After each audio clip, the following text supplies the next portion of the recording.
Hello दोस्तों, मेरा नाम प्रशांत सागर है और क्रीपी कंटेंट हिंदी में आपका स्वागत है। आज हम बात करेंगे 2010 में आई एक Canadian horror thriller movie 7 days के बारे में, जिसे डैनियल ग्रू ने डायरेक्ट किया है। IMDb पर इसे मिले हैं 6.5 आउट ऑफ 10 और इस मूवी की कहानी काफ़ी अच्छी है क्योंकि इसमें एक बाप अपनी बेटी के रेपिस्ट का क्या हल करता है ये आपको इस वीडियो में देखने को मिलेगा, इसलिए आप इस वीडियो को एंड तक ज़रूर देखना। और हाँ, ये मूवी परिवार के साथ देखने लायक नहीं है। मेरी लास्ट वीडियो को देखना ना भूलें, लिंक डिस्क्रिप्शन में अवेलेबल है। और चैनल को सब्सक्राइब करके बेल आइकन दबाना ना भूलें ऐसी वीडियोस देखने के लिए। इंस्टाग्राम पर मुझे फॉलो करें, लिंक डिस्क्रिप्शन में अवेलेबल है। तो चलिए अब चलते हैं इसकी स्टोरी की तरफ।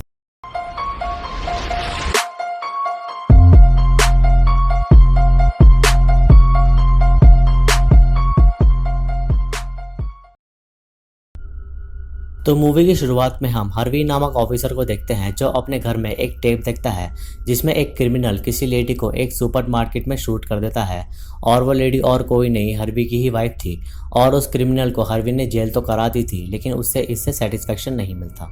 फिर हम एक फेमस सर्जन हमेल को देखते हैं जो एक सर्जरी के बाद अपने घर आता है और उसकी बेटी जैस्मिन उसे अपने साथ स्कूल चलने को कहती है ताकि वो अपने फ्रेंड्स को अपने बर्थडे पार्टी के लिए इनवाइट कर सके। लेकिन हमेल उस वक्त काफ़ी थका होता है तो वह अपनी वाइफ सिल्वी को जैस्मिन के साथ जाने को कहता है, लेकिन उस वक्त सिल्वी का मूड इंटीमेट होने का था तो वह जैस्मिन को मना कर देती है। इसलिए जैस्मिन उन्हें कहती है कि वो अपने फ्रेंड्स को खुद ही इनवाइट कर लेगी, लेकिन ये बात हमेल ज़्यादा सीरियसली नहीं लेता और फिर जैस्मिन अपने स्कूल के लिए अकेले निकल जाती है। हमेल एक वेल्दी पर्सन था और उसकी वाइफ भी एक गैलरी में काम करती थी, इसलिए उनके परिवार में किसी चीज़ की कमी नहीं थी और वह तीनों काफ़ी खुश भी थे। फिर दोपहर में हमेल की आंख खुलती है और वह अपने ईमेल चेक करने लगता है। तभी वहाँ जैस्मिन का एक क्लासमेट उसका होमवर्क देने आता है और वह हमेल को बताता है कि आज जैस्मिन स्कूल नहीं आई। और ये बात सुनकर हमेल काफ़ी शौक होता है और वह जैस्मिन को पूरे घर में ढूंढने लगता है इन केस वो घर वापस आ गई हो, लेकिन वो उसे कहीं नहीं मिलती। ये बात हमेल सिल्वी को बताता है जिससे वो भी काफ़ी परेशान हो जाती है और शाम तक घर न आने पर वो दोनों पुलिस की मदद लेते हैं और पुलिस हमेल के साथ जैस्मिन को घर से स्कूल तक के रूट में ढूंढने लगती है। तभी उन्हें दूर जंगल में कुछ दिखता है और वो और कोई नहीं जैस्मिन की डेड बॉडी थी और उसे देखकर वो लोग समझ जाते हैं कि जैस्मिन को किसी ने रेप करके उसे मार दिया है। और ये देखकर हमेल खुद को संभाल नहीं पाता और दूसरी तरफ सिल्वी जैस्मिन का वेट कर रही होती है। इस बात से वो दोनों काफ़ी गुमसुम हो गए थे और ऐसा लग रहा था जैसे उनकी ज़िंदगी में कुछ बचा ही ना हो और वो बस जैस्मिन को ही याद किया करते थे। फिर 4 दिन बाद हार्वी हमेल को बताता है कि उसकी बेटी का किलर मिल गया है जिसका नाम एंथनी था और पुलिस उसे पहले भी काफ़ी बार अरेस्ट कर चुकी थी, लेकिन पक्के सबूत ना होने के कारण उसको रिहा कर दिया गया। लेकिन इस बार ये बात कंफर्म हो जाती है कि एंथनी ने ही जैस्मिन को मारा है क्योंकि उसका स्पर्म सैंपल मैच हो चुका था। तभी हम देखते हैं कि एंथनी को इस बात का कोई गिल्ट नहीं है और वह ऐसे एटीट्यूड में था जैसे कोई उसका कुछ नहीं बिगाड़ सकता। लेकिन हमेल उसको न्यूज़ में देख रहा होता है और वो अंदर ही अंदर मन बना लेता है कि वो इस आदमी को जेल में नहीं जाने देगा और उसे अपने तरीके से सजा देगा। फिर अगले दिन हमेल ऑफिस का बहाना देकर ऐसी जगह ढूंढने निकलता है जहां वो एंथनी को रख सके और उसे दूर कहीं एक कैबिन मिल जाता है जो उसके लिए सूटेबल था क्योंकि वहां दूर दूर तक कोई नहीं था। फिर हमेल उस कैबिन के ओनर से मिलकर उसे $20,000 ऐसा रेंट ऑफर करता है और $10,000 पर डे उसका मुंह बंद रखने के लिए, यानी कि वो ओनर भी हमेल की परमिशन के बिना वहाँ नहीं आ सकता। फिर वो एक दूसरे लड़के को $10,000 देता है बस 2 मिनट के काम के लिए कि उसे उस ड्राइवर को बेहोश करना है जो एंथनी को जेल ले जा रहा होगा।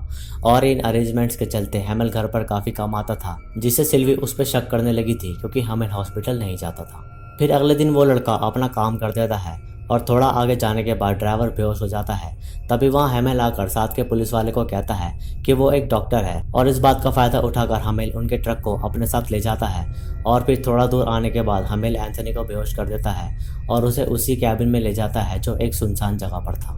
दूसरी तरफ पुलिस को पता चल जाता है कि हेमल ने एंथनी को किडनैप कर लिया है और ये बात वो सिल्वी को बताते हैं और उससे पूछते हैं कि क्या वो जानती है कि हेमल कहाँ है, लेकिन सिल्वी कुछ नहीं जानती थी। फिर हमेल एंथनी को उस कैबिन के बेसमेंट में नंगा कैद करके उसके हाथ पैर बांध देता है और जब एंथनी का होश आता है तो वह हेमल को देखता है और उसे कुछ समझ नहीं आ रहा था कि ये सब उसके साथ क्या हो रहा है। तभी एंथनी समझ जाता है कि वो उसी लड़की का पिता है जिसका उसने रेप किया था, लेकिन एंथनी उसे झूठ कहता है कि उसकी बेटी को उसने नहीं मारा, किसी और ने मारा है। लेकिन हैमेल उससे कुछ नहीं कहता और बस वो उसे घूरता रहता है। तभी हैमेल एक हथौड़ा लाता है और एंथनी के सीधे घुटने पर मारता है, जिससे उसकी जान निकल जाती है। और फिर हैमेल उसे खड़ा कर देता है, जिससे वो एक पैर पर खड़ा नहीं हो पा रहा था। और हम देखते हैं कि एंथनी का घुटना बिल्कुल सूज चुका है और उसकी चीखें सुनकर हैमेल को काफ़ी सुकून मिलता है। फिर अगले दिन हैमेल एंथनी के ऊपर टॉयलेट करके उसे जगाता है और उसका घुटना अपने पैर से दबा देता है, जिससे एंथनी को फिर से काफ़ी दर्द होने लगता है। तभी एंथनी हैमेल को काफ़ी कोसता है, तो हैमेल उसके मुंह पर बुरी तरह लात मार देता है।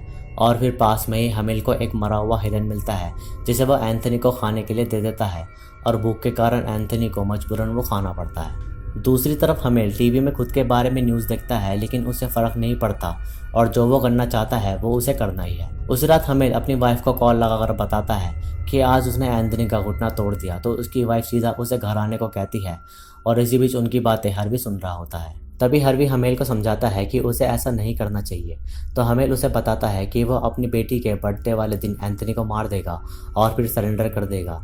और तभी हैमेल हार्वी को कहता है कि तुमको सेटिस्फेक्शन मिल जाती है अकेले रहकर, जबकि तुम्हारी वाइफ का किलर जिंदा है लेकिन तुम्हारी वाइफ नहीं। तो इस बात पर हार्वी उसे कोई जवाब नहीं देता और फिर हैमेल कॉल काट देता है। लेकिन असल में पुलिस उसका कॉल ट्रेस कर रही थी, लेकिन वो नहीं कर पाती। और उस रात हैमेल एंथनी को शूट करने का सोचता है, लेकिन वो उसे शूट नहीं करता क्योंकि हैमेल को अभी उसे और तड़पाना था। अगले दिन पुलिस उस लड़के से पूछताछ करती है जिसे हैमेल ने ड्राइवर को बेहोश करने के लिए हायर किया था, और वो पुलिस को सब सच बता देता है। और फिर हैमेल का एक कलीग भी पुलिस को बताता है कि कुछ दिन पहले उसने हैमेल को हॉस्पिटल में देखा था और उसने वहां से कुछ ऑपरेशन के टूल्स और एंटीबायोटिक्स चुरा ली थी। उस रात एंथनी हैमेल से माफ़ी मांगता है और काफ़ी रोता है, लेकिन हैमेल उसे नहीं बख्शता और गुस्से में हैमेल एंथनी को चेन से काफ़ी बुरी तरह मारता है, जिससे उसकी स्किन तक फटने लग जाती है। और तभी पिटते पिटते एंथनी बेहोश हो जाता है, लेकिन हैमेल उसे मारने से नहीं रुकता। फिर हार्वी अपनी टीम से डिस्कस करता है कि हैमेल एंथनी को कहाँ ले गया होगा, क्योंकि वो उसको हर जगह ढूंढ चुके थे, लेकिन हैमेल उन्हें कहीं नहीं मिलता।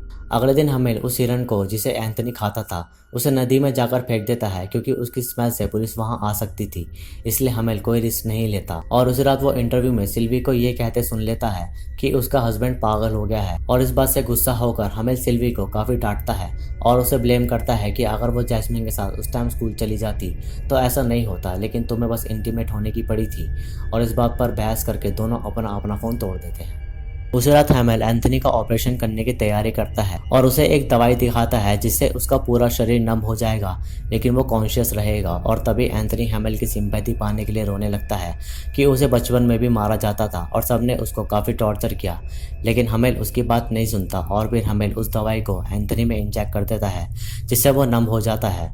और फिर हैमेल ऑपरेशन करके एंथनी का पेट बाहर निकाल देता है ताकि वो सिर्फ लिक्विड डाइट पर ही जिए। अब एंथनी समझ गया था कि चाहे वो कितना भी गिड़गिड़ा ले, हैमेल उसे नहीं छोड़ेगा और अगर उसे इस टॉर्चर से बाहर निकलना है तो उसे मरना होगा। इसलिए उस रात एंथनी हैमेल को अपने बारे में सब सच बता देता है कि उसने सिर्फ उसकी ही बेटी का रेप नहीं किया, बल्कि उससे पहले 3 और लड़कियों का भी रेप किया, लेकिन उनमें से उसे सबसे ज़्यादा मज़ा जैस्मिन के साथ आया। और इस बात से हैमेल एंथनी का गला घोंटकर उसे मारने की कोशिश करता है, लेकिन वो उसको जैस्मिन के बर्थडे पर ही मारेगा, इसलिए हैमेल उसके मुंह पर नोचकर उसे छोड़ देता है।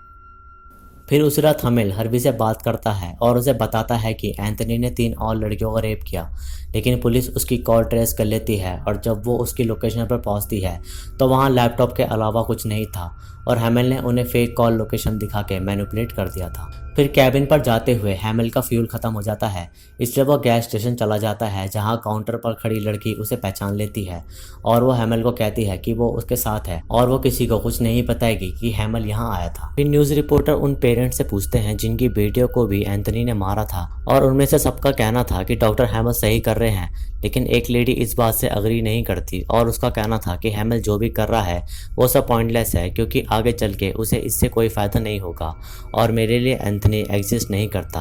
और ये बात सुनकर हैमेल को गुस्सा आता है और वो उस रात उस लेडी को किडनैप करके अपने कैबिन में ले आता है और उसे एंथनी दिखाता है जिसकी हालत काफ़ी बुरी थी। और हैमेल उस लेडी को एंथनी के साथ उसी रूम में कुछ समय के लिए कैद कर देता है। फिर हैमेल उस लेडी को वहाँ से निकालता है और वो हैमेल को कहने लगती है कि तुम ये सही नहीं कर रहे हो और जितनी बार भी तुम उसे टॉर्चर करोगे उतनी बार तुम्हारी बेटी मरेगी। और इस बात से हैमेल को फिर से गुस्सा आ जाता है और वो उस लेडी को एक पंच मारकर बेहोश कर देता है और किसी सुनसान जगह छोड़ आता है। और हैमेल को उस लेडी की बातें इसलिए बुरी लग रही थी क्योंकि वो अपनी बेटी का बदला ले रहा था। हालांकि उस लेडी की बेटी के साथ भी ये सब हुआ, लेकिन वो तब भी एंथनी के फेवर में थी, जो कि अच्छी बात नहीं है। फिर हैमेल इतनी ड्रिंक कर लेता है कि उससे अपनी कार भी नहीं चलाई जा रही थी, इसलिए वो अपनी कार को जंगल में छोड़ देता है और अपने कैबिन तक पैदल चलने लगता है। फिर हम एंथनी को देखते हैं जो बस अब एक जिंदा लाश ही था और हैमेल ने उसकी बुरी हालत कर दी थी और उसके प्राइवेट पार्ट्स भी काट दिए थे और गुस्से में हैमेल बेसमेंट की सारी चीज़ें तोड़ने लगता है। दूसरी तरफ उस लेडी को होश आता है और वो पुलिस के पास जाकर हैमेल की लोकेशन का थोड़ा आइडिया दे देती है कि उसका कैबिन किसी झील के पास है और फिर पुलिस झील के पास जितने भी कैबिन थे सबको ढूंढने लगती है। अब 7वां दिन आ जाता है और इस दिन जैस्मिन का बर्थडे था और तभी हैमेल को वहीं जैस्मिन दिखती है जिसे वो बड़ी प्यार से नहलाता है और उसके शरीर पर लगे ब्लड को साफ़ करता है, लेकिन वो ब्लड साफ़ नहीं होता और जैस्मिन इस दुनिया में नहीं थी, इसलिए हैमेल उसका हाथ पकड़कर काफ़ी रोता है और अंदर ही अंदर उसे माफ़ी मांगता है कि वो उसे बचा नहीं पाया और अगर वो उस वक्त जैस्मिन के साथ चला जाता तो आज वो हैमेल के साथ होती। दूसरी तरफ किसी ऑफिसर को हैमेल की कार जंगल में दिख जाती है और पुलिस हैमेल की लोकेशन पर पहुंचकर उसे सरेंडर करने को कहती है। फिर हैमेल एंथनी को कहता है कि आज जैस्मिन का बर्थडे है और आज वो 9 साल की हो जाती और तभी हैमेल एंथनी को शूट करने का भी सोचता है और खुद को भी, लेकिन हैमेल एंथनी के हाथ खोल देता है। लेकिन एंथनी अब कुछ भी नहीं कर सकता क्योंकि वो अब बस एक जिंदा लाश है और कुछ नहीं, ना ही उसका पेट है और ना ही कोई प्राइवेट पार्ट, इसलिए एंथनी आगे अपने आप ही मर जाएगा और फिर हैमेल पुलिस को सरेंडर कर देता है और ये मूवी यहीं ख़त्म हो जाती है। मेरे अकॉर्डिंग तो हैमेल ने एंथनी के साथ जो किया ठीक किया और ये रेपिस्ट के लिए एक बड़ा सबक है। बाकी आप अपनी राय कमेंट्स में मुझे ज़रूर बताएं। तो दोस्तों ये थी 7 डेज़ की कहानी। वीडियो अच्छी लगी तो इसे लाइक करें, शेयर करें और कमेंट्स में अपना सुझाव दें। सब्सक्राइब करके बेल आइकन ज़रूर दबाएं नए वीडियोस की नोटिफिकेशन के लिए। इंस्टाग्राम पर मुझे फॉलो करें, लिंक डिस्क्रिप्शन में अवेलेबल है। बाकी मैं मिलूँगा आपसे अगली वीडियो में, तब तक के लिए नमस्कार।